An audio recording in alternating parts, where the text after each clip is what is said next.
La servitude moderne est une servitude volontaire, consentie par la foule des esclaves qui rampent à la surface de la terre.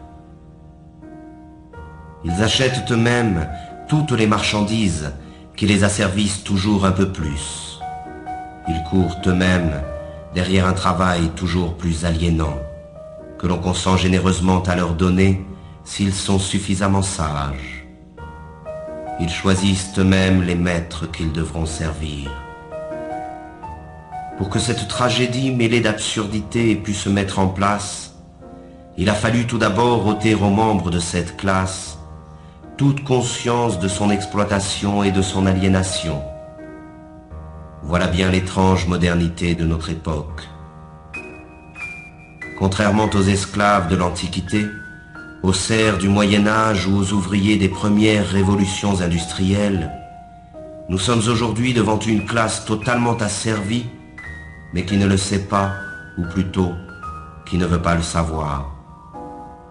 Ils ignorent par conséquent la révolte, qui devrait être la seule réaction légitime des exploités. Ils acceptent sans discuter la vie pitoyable que l'on a construite pour eux. Le renoncement et la résignation sont la source de leur malheur. Voilà le mauvais rêve des esclaves modernes, qui n'aspirent finalement qu'à se laisser aller dans la danse macabre du système de l'aliénation.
À mesure qu'ils construisent leur monde par la force de leur travail aliéné, le décor de ce monde devient la prison dans laquelle il leur faudra vivre.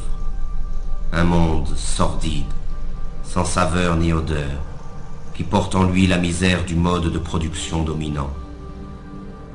Ce décor est en perpétuelle construction. Rien n'y est stable. La réflexion permanente de l'espace qui nous entoure trouve sa justification dans l'amnésie généralisée et l'insécurité dans lesquelles doivent vivre ses habitants. Il s'agit de tout refaire à l'image du système. Le monde devient tous les jours un peu plus sale et bruyant, comme une usine. Chaque parcelle de ce monde est la propriété d'un État ou d'un particulier.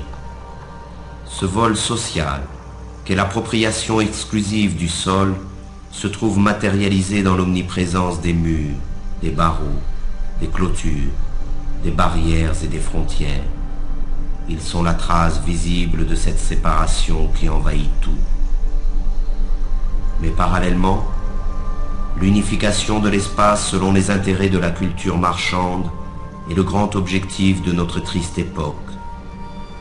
Le monde doit devenir une immense autoroute, rationalisée à l'extrême, pour faciliter le transport des marchandises. Tout obstacle, naturel ou humain, doit être détruit.